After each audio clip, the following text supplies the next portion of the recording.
Hey. Yeah. Oh. Oh. Oh.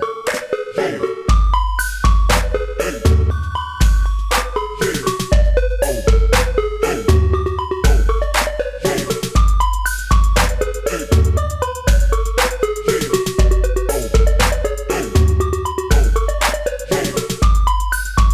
Hey. Yeah. Oh.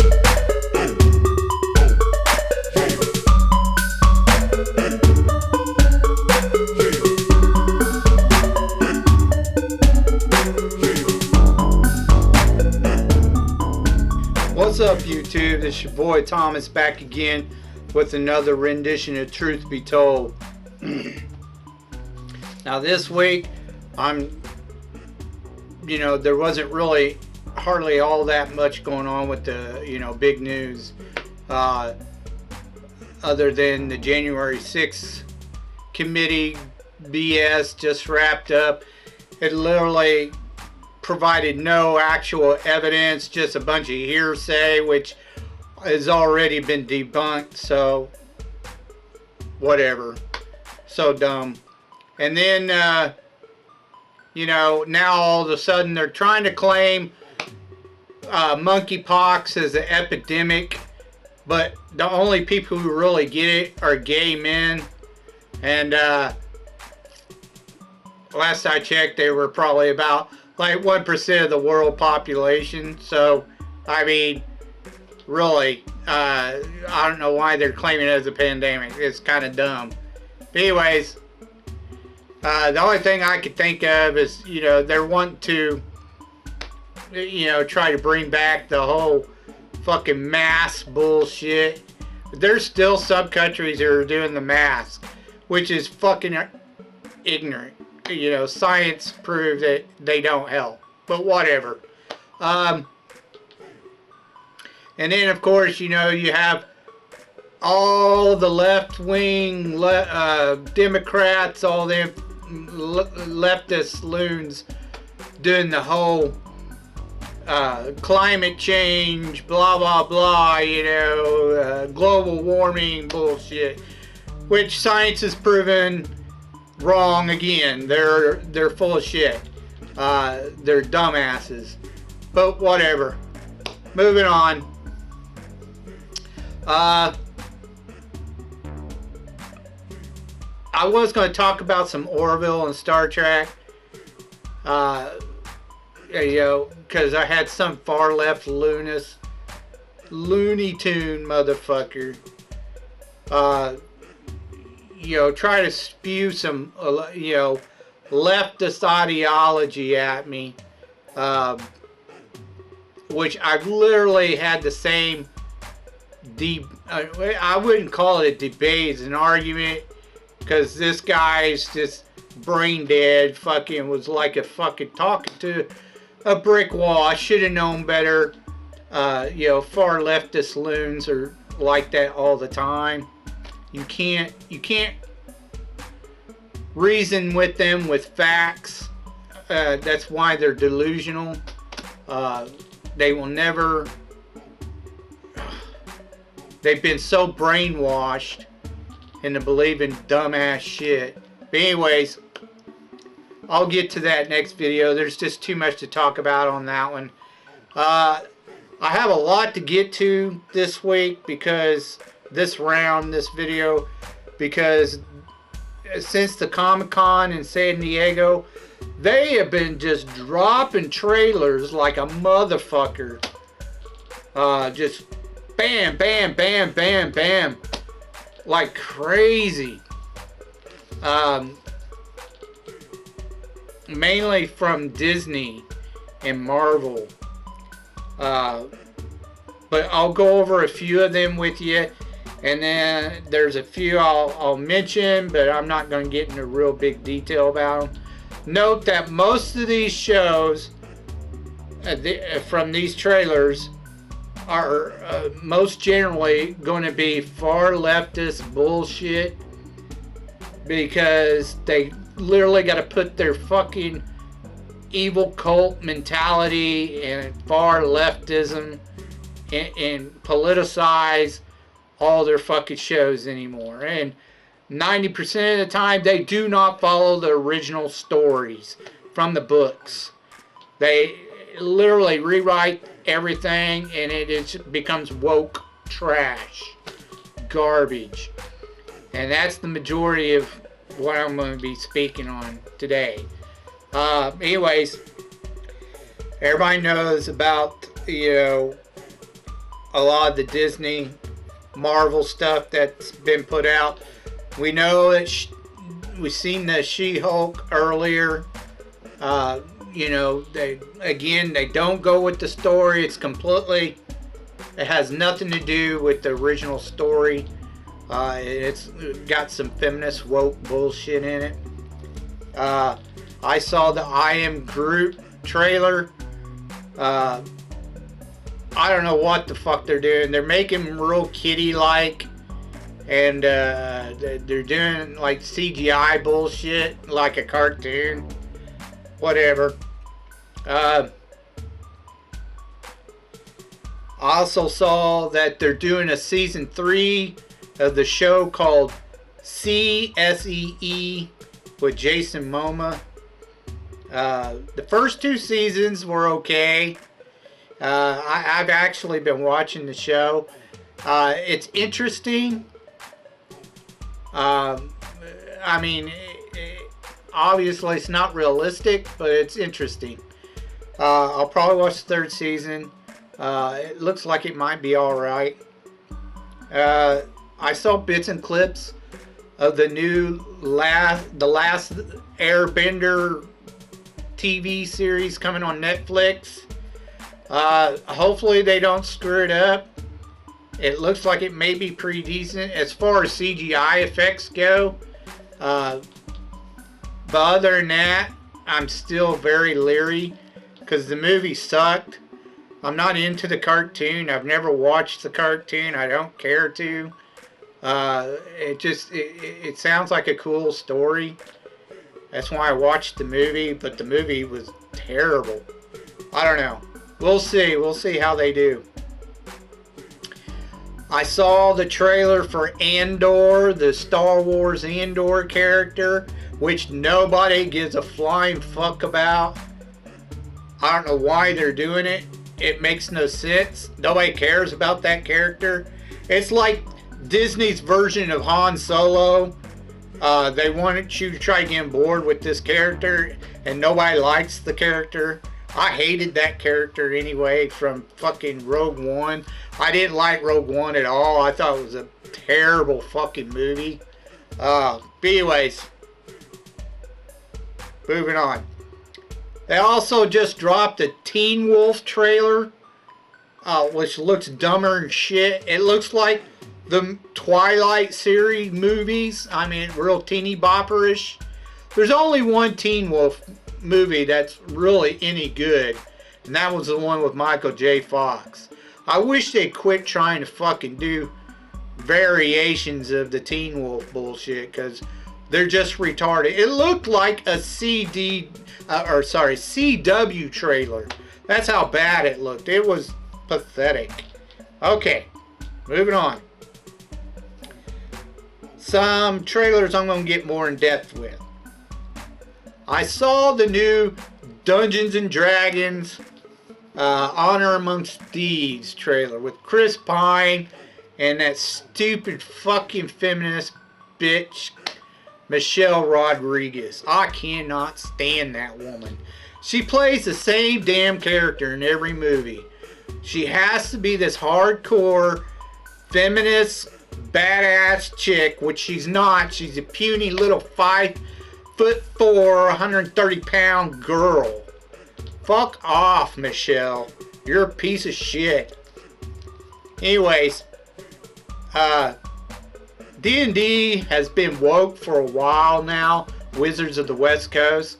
They've gone along with all the woke shit lately for quite a while. Margaret West and Tracy Hickman are suing him because they wanted to change their stories into woke bullshit, and they said, fuck you, you're not taking Dragonlance and changing all that shit. So they tried to cancel him and they sued him. So I hope they win big time with them fucktards. So D&D has gone to shit, people. And this movie looks dumber than shit.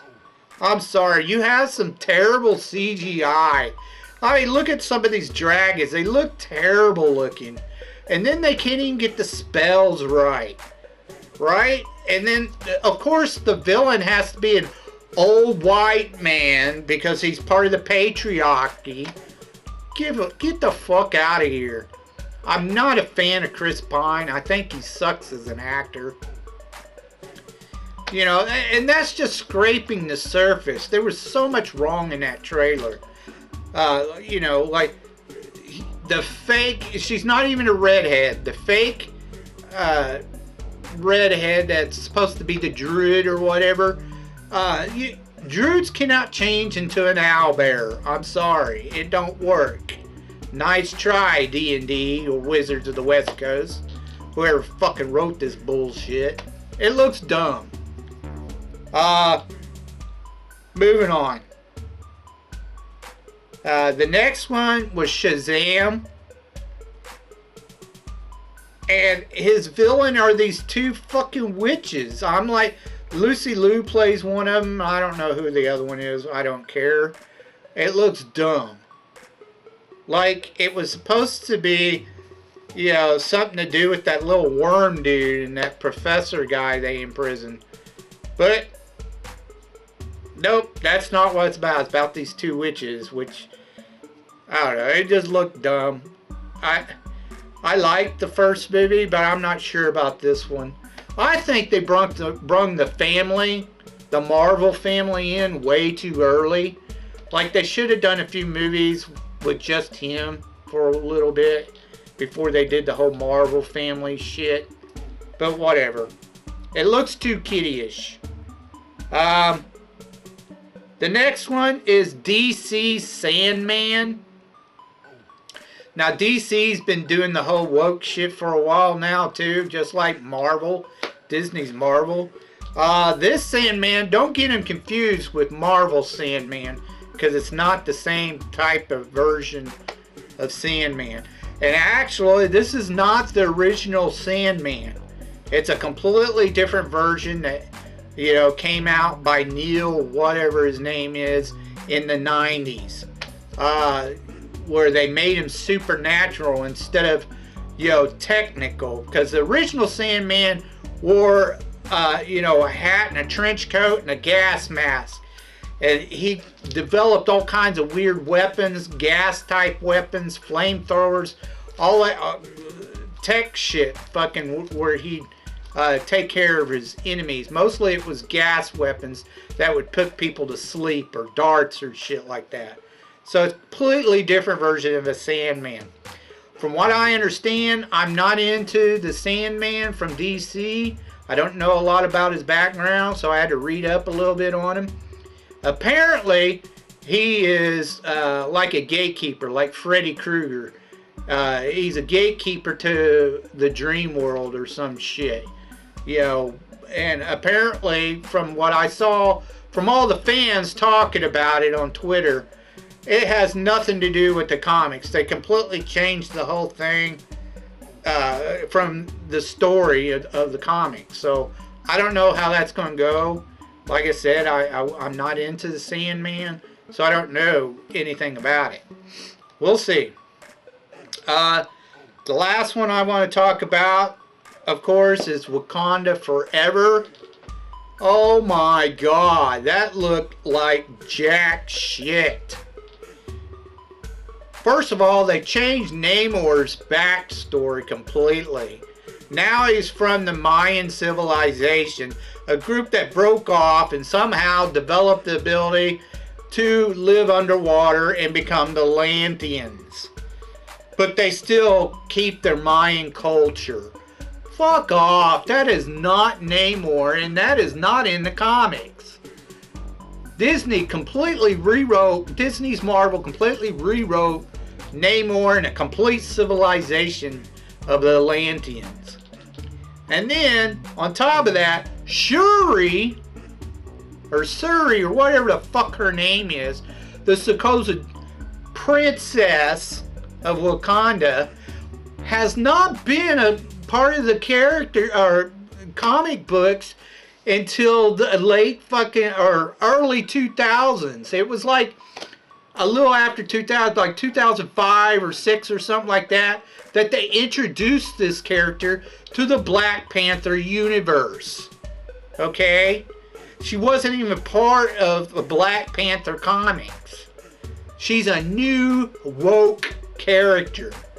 And they're going to make her fucking Black Panther, which is fucking retarded. She's not in the comics. At least not in the original comics.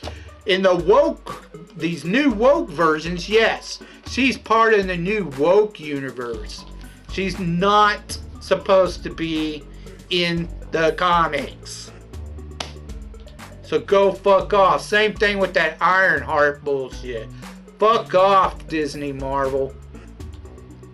Those characters do not exist. They don't exist. Nice try.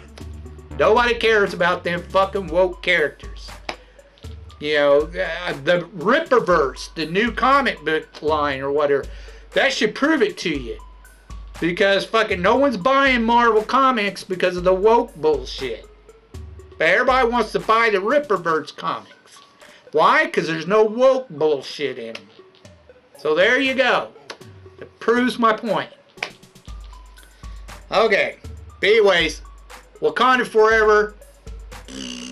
Fuck off. It looks like shit.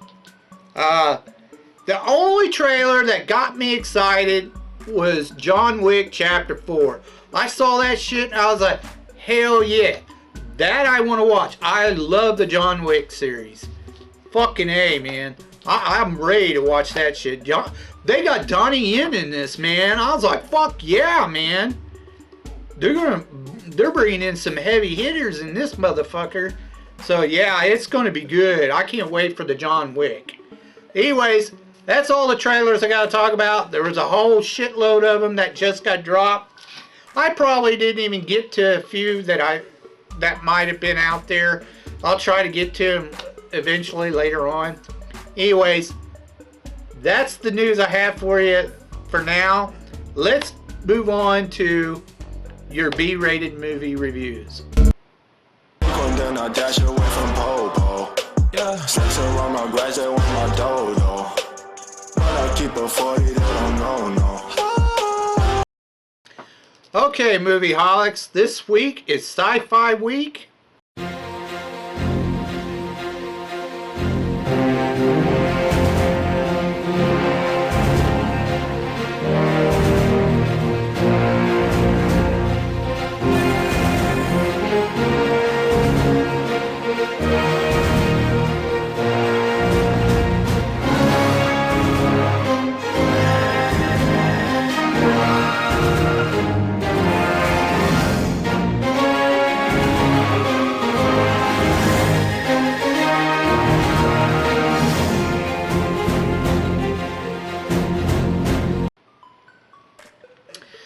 Now, I chose a couple of sci-fi movies from, one's from the 90s, the other one's from the 80s. The first one is, it was supposed to be the sequel to Cyborg. The movie was Jean-Claude Van Damme, but it literally has nothing to do with that movie. I mean, it's just out there. But it was from the original director of that movie.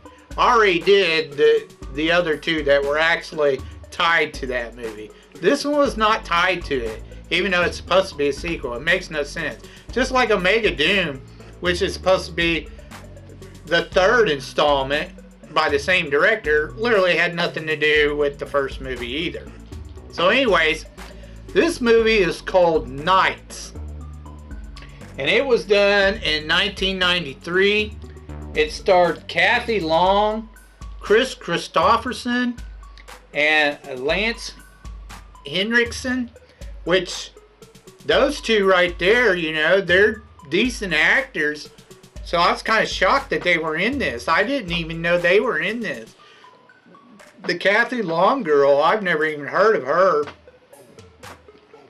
The actress. Now I went straight to DVD or home video, whatever. So there was no box office numbers. It was done in 1993. I think I said that. Anyways, the story basically is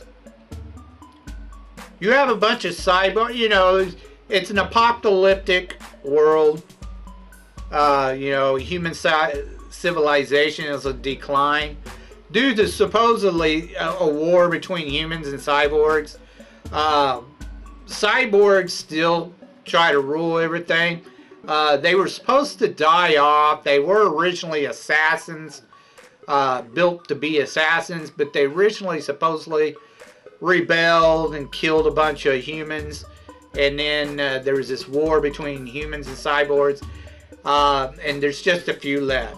Now, the cyborgs, they were supposed to die off like after a year. That's the creator supposedly built that in them, but that's not what happened. Some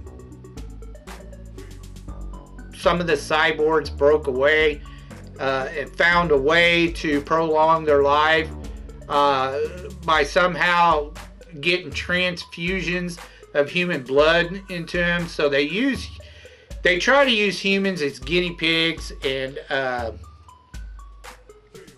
cattle, basically, to prolong their life. They're like vampires, sort of. Anyways, you have one particular cyborg, Chris Christopherson, who, you know, was basically programmed to kill off all the cyborgs. This girl, he runs across this girl, and this girl, her family had been attacked by cyborgs. She lost sight of her little brother. She used to have a little brother. She don't know what happened to him. She thinks, you know, he's dead. But anyway,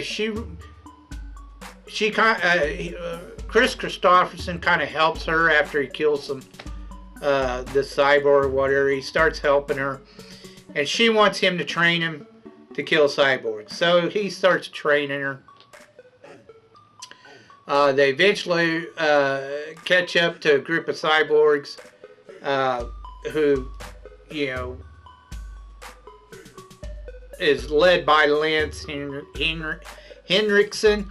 Now, there's this mysterious cyborg called the Grand Master or some shit like that, who's telling them they got to go attack this city of humans where there's 10,000 of them and they could live off them for a long time. So that's what they're doing. Lance is doing, is leading his group to go attack this city.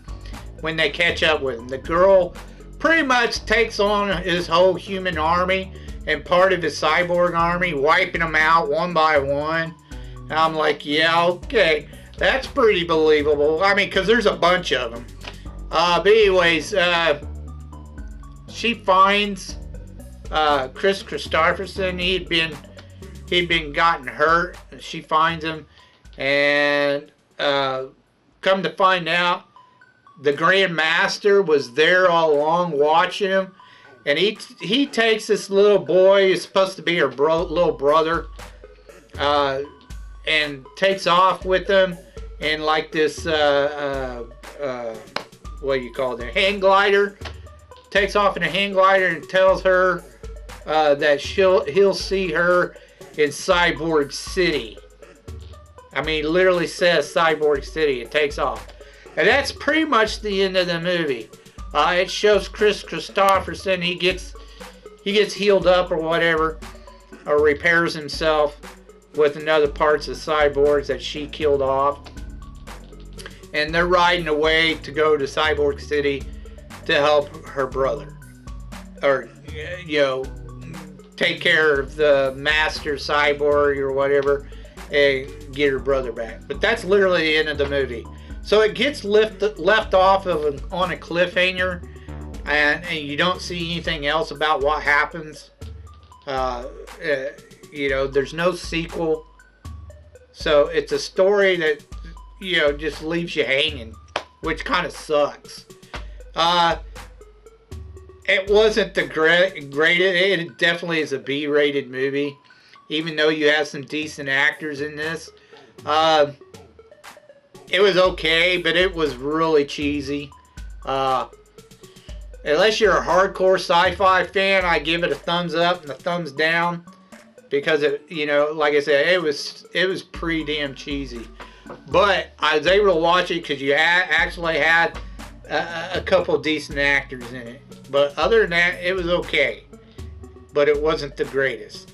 I definitely give it one thumbs down just because they leave you hanging. That pissed me off when I got to the end. And they don't go after the fucking master cyborg or whatever. They don't finish the story. That pissed me off. So, anyways, let's move on to your next one. The next one is The Running Man. It stars, of course, it stars Arnold Schwarzenegger and Maria Alonso. This was done in 1987, and it made about 39 million worldwide. Now, it says the movie's written by Richard Bachman, but if anybody knows Stephen King, they know that that was his pseudonym when he first started writing, and he wrote a few books under the alias Richard Bachman. Now, what's funny about that, the reason I bring that up, is because if you go on Twitter or you've seen any lately interviews with Stephen King, the guy has gone super far left, and he says some of the fucking craziest shit. The guy's a leftist loon. I like some of his novels or his stories, but the dude is nuts. I mean, he really is. He's out there. If you've seen any of his interviews. But the thing that's funny is when he wrote this, if you watch the very beginning, it talks about the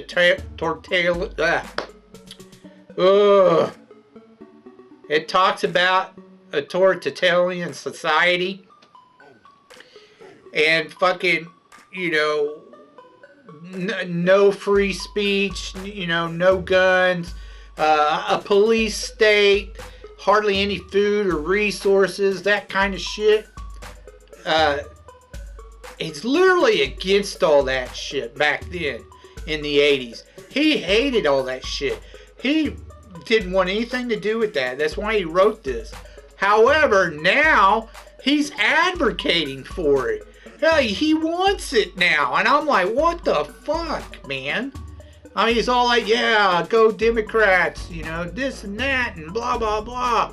Let's in, and we gotta censor speech and blah, blah, blah. The dude's nuts. He's out there.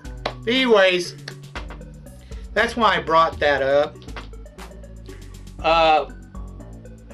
But the movie is about Arnold plays a character who works for the police state, but he is framed for murder, a massacre. And he starts to figure out, hey, something's not right here. Well, at the very beginning of the movie, you see that he gets framed. And then you see him break out of prison with a couple other dudes who supposedly are part of, like, this resistance. Anyway, there's a game show in the future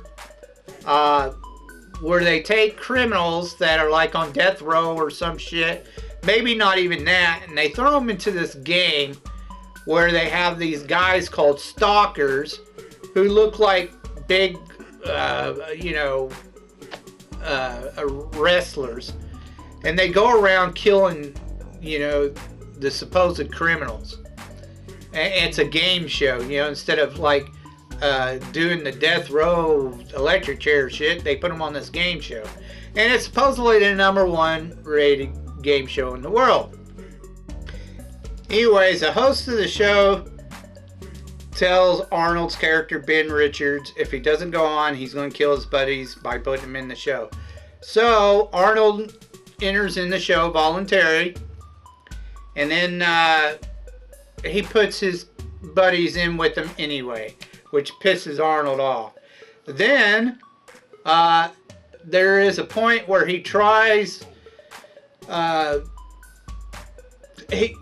goes to his brother's apartment, which they've already taken and killed, and there's this woman, Maria, her character that lives there, named Amber, and then he tries to use her to escape but gets caught.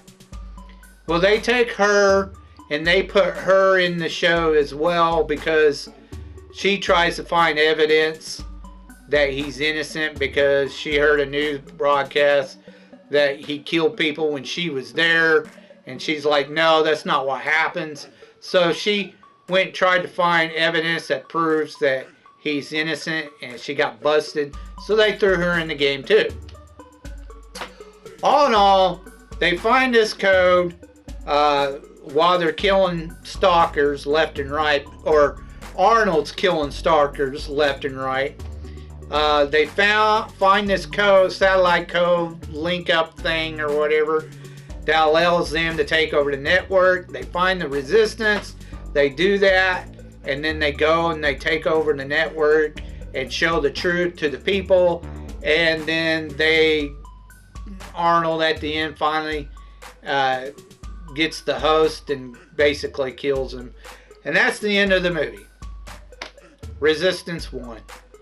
But anyways, excellent movie. I love the movie. 2 thumbs up. Really great action sci-fi film. Definitely check it out. Okay, movie-holics. That's all I have for you this week. If you have any thoughts about what I talked about earlier in the video, please leave your thoughts down in the comment section down below. I'd love to hear from you. Also, if you have any suggestions of like B-rated flicks that I may never have heard of, or you think I might not know about, please leave your suggestions down in the comment section down below, and I'll get to reviewing them as soon as I can. So until then, till next time, I told you you'd be told the truth, and you just been told.